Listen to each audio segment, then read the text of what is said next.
दोस्तों, ईरान के मुतालिक अक्सर आपने ये बातें ज़रूर सुनी होंगी कि शिया मज़हब से ताल्लुक़ रखने वाले ज़्यादातर लोग ईरान में ही रहते हैं, लेकिन आप ये बात नहीं जानते होंगे कि इसराइल के बाद सबसे ज़्यादा यहूदी भी ईरान में ही रहते हैं। ईरान में 70% आबादी 30 साल से कम उम्र वाले लोगों की है। ईरान दुनिया की कदीम तरीन ममालिक में से एक है और ईरान का पुराना नाम पर्शिया यानी फारस था। लेकिन दोस्तों, आज की इस वीडियो में हम आपको बताने वाले हैं ईरान के मुतालिक चौंका देने वाले और हैरान कुन हक़ाइक़ जो शायद आप इससे पहले नहीं जानते होंगे, इसलिए वीडियो को मुकम्मल देखिएगा। लेकिन वीडियो शुरू करने से पहले नए आने वाले दोस्तों से गुजारिश है कि वो चैनल को सब्सक्राइब करते हुए साथ मौजूद बेल के आइकन को भी दबा दें। दोस्तों, साल 2012 में ईरान के एक बड़े अफसर ने प्रेस कॉन्फ्रेंस के दौरान एक बड़ा इंकशाफ करते हुए ये बताया जिसे सुनकर पूरी दुनिया के रोंगटे खड़े हो गए। इस अफसर का कहना था कि अमेरिका गूगल को दूसरे ममालिक की जासूसी करने के लिए इस्तेमाल करता है और ईरान की प्राइवेसी अमेरिका गूगल के जरिए बआसानी हासिल कर सकता है। इस वजह से ईरान में गूगल पर मुकम्मल पाबंदी लगा दी गई और बाद में ईरान ने अपना खुद का इंटरनेट ईजाद किया जिसे मुल्की कामों के लिए इस्तेमाल किया जाता है। दोस्तों, साल 2013 में ईरान में एक ऐसा शर्मनाक कानून लागू किया गया जिसके मुताबिक कोई भी उम्र रसीदा शख्स किसी नौजवान और कम उम्र लड़की के साथ शादी कर सकता है। यहाँ तक कि ईरान में कोई शख्स अपनी गोद ली हुई बेटी के साथ भी शादी कर सकता है। ईरान के कवानीन के मुताबिक कोई भी इंसान कुछ दिनों, कुछ हफ्तों या फिर कुछ घंटों के लिए भी शादी कर सकता है, जिसे ईरान में मत्ता कहा जाता है, जो कि गैर इस्लामी और एक गलत अमल है। शादी के बाद होने वाले बच्चे को बाप की मलकियत समझा जाता है और मियाँ बीवी की अलहदगी की सूरत में औलाद पर हर तरह से बाप का हक होता है।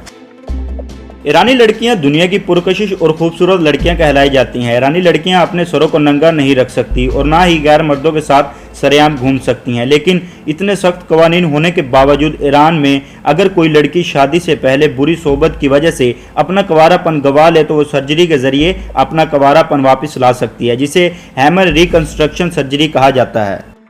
ईरान में शराब पर मुकम्मल तौर पर पाबंदी होने की वजह से हर साल 8.5 करोड़ लीटर शराब पी जाती है। हालांकि ईरान के कवानीन के मुताबिक शराब पीने वाले को सजा के तौर पर 80 कोड़े मारे जाते हैं। ईरान में सैटेलाइट टीवी पर मुकम्मल तौर पर पाबंदी है, लेकिन बैन लगने के बावजूद भी वेस्टर्न कंट्री की मूवी देखना इतना पसंद करते हैं कि ईरान में अमेरिकन मूवी की DVD की स्मगलिंग भी की जाती है।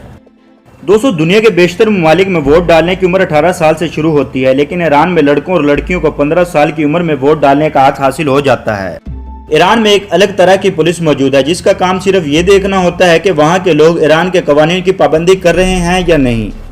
दोस्तों, ईरानी बिल्ली पूरी दुनिया में एक मुनफरिद मकाम और नायाब समझी जाती है। ईरानी बिल्लियाँ दुनिया की कदीम तरीन बिल्लियों की इकसाम में से एक हैं। लोग ईरान से बिल्लियाँ दूसरे मुल्क ले जाते हैं और वहाँ महंगे दामों में फरोख्त करते हैं। दोस्तों, अगर ईरान में कोई लड़की जिना करती पकड़ी जाती है तो इसकी सज़ा उसकी मां को दी जाती है, क्योंकि ईरान में ज़्यादातर लोगों का ये मानना है कि लड़की की मां ने अगर अपनी बेटी की अच्छी तरबियत की होती तो ऐसी नौबत ही ना आती। दोस्तों, आज की वीडियो में बस इतना ही। इस वीडियो के मुतालिक आपकी क्या राय है कमेंट बॉक्स में ज़रूर बताइएगा। वीडियो पसंद आने की सूरत में इसे लाइक करके इसे अपने दोस्तों के साथ भी शेयर करना ना भूलें और इसी तरह की इंटरेस्टिंग वीडियो देखने के लिए हमारे चैनल को सब्सक्राइब करके साथ मौजूद बेल के आइकन को भी दबा दें।